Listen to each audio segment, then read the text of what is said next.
This is GRE Bytes. My name is Davis. I'm an educator with over 10 years of experience. And I'm Orion, the founder of Stellar GRE. We're here to bring you your weekly bite-sized episode on GRE prep and grad school admissions. Please check out our top-rated GRE self-study program at stellargre.com. And don't forget you can use the code BYTES for 10% off. Okay, so something we haven't talked about before, which I'm excited to talk about, is transfer errors. Transfer errors referring to you've got your scratch paper there, you're taking the GRE, and you either mistakenly transfer the problem from the screen onto your scratch paper, or you mistakenly transfer the answer that you got back onto the screen when clicking. Orion, do you have any suggestions on how to avoid these types of mistakes? I sure do. That's why we're talking about it today. So transfer errors are actually in my opinion, the second most common type of careless error that students face, especially on the quantitative section. These are very frustrating because all other things being equal, students generally solve the question correctly, and then they end up hitting the wrong button, which is infuriating. At the end of the day, however, the GRE is simply a button-pressing task. You get credit for pushing the right button. That's it. And the problems are just hints as to which button to press. So if you don't press the right one, you aren't going to get the point that you deserve. So at some point, students get frustrated enough with their own repeated transfer errors that they decide, I'm ready to do whatever it takes to never miss a point like this again. And that's when they are going to make a change, a real change in the direction of accuracy. No, I appreciate that. Not even an analogy. It's what it is. Button pressing test. And there's also something here. So you're speaking mostly of transfer errors going from an accurately solved problem back to the page, but also it's a button pressing test right within a time limit.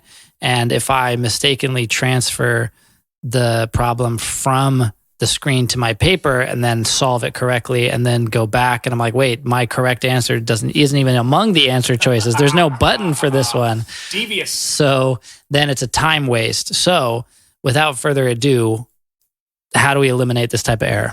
Yeah, there are three very simple low-tech strategies for mitigating this type of error.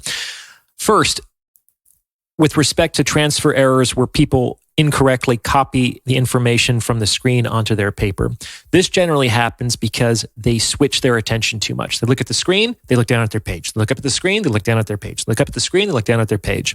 And every time they break their visual focus is an opportunity for them not to go back to the exact same place. It's an opportunity for them to not see things as carefully and clearly that they might if they were focusing simply on a single visual focus.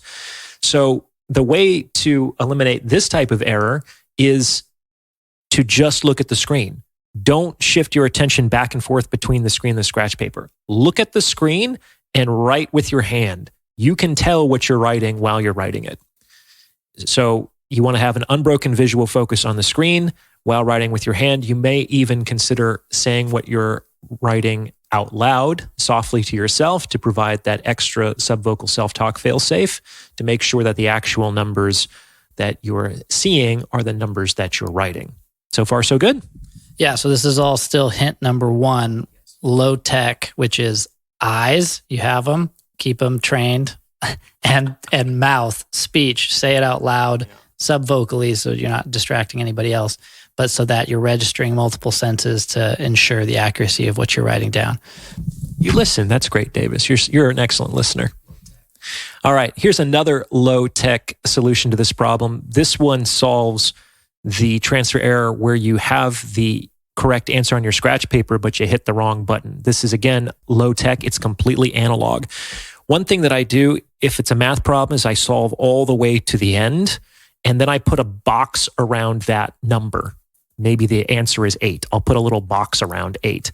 Then what I'll do is I'll take my left index finger and I'll put it on the number 8, and then I will use my right index finger to point on the screen to the answer choice that contains the number 8. It sounds really silly, but I'm creating an unbroken analog circuit with my body from the paper to the screen, and it's much less likely going to result in a transfer error.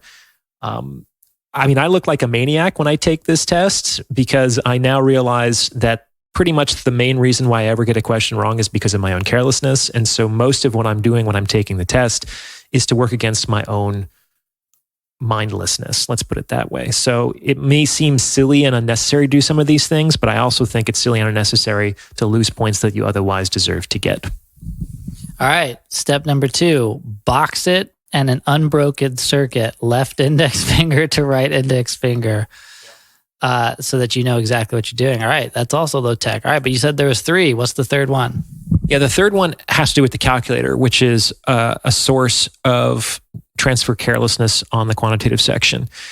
And one thing that I will do when I'm using the calculator is I will say the digits out loud, like digit by digit, not the entire number, as I input it into the calculator and as I transfer it out of the calculator. So for example, if I want to multiply the number 8,246 by 12, I wouldn't say that as I'm putting it in. I would say 8246 times 12 equals whatever that is. And then I would read that off digit by digit as I transfer it out of the calculator. So that also helps to reduce the likelihood that I'm going to make a careless error using the on-screen calculator.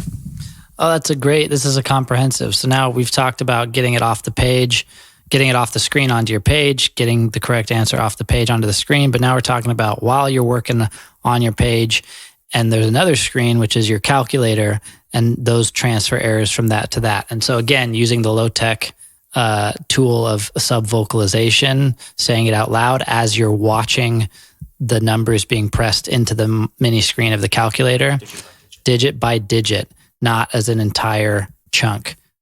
Really, really helpful tools. All right. Any other closing thoughts about how to avoid transfer errors? I mean, you mentioned earlier that, really the test is about regulating and addressing one's own shortcomings with regard to carelessness or mindlessness or endurance, paying attention.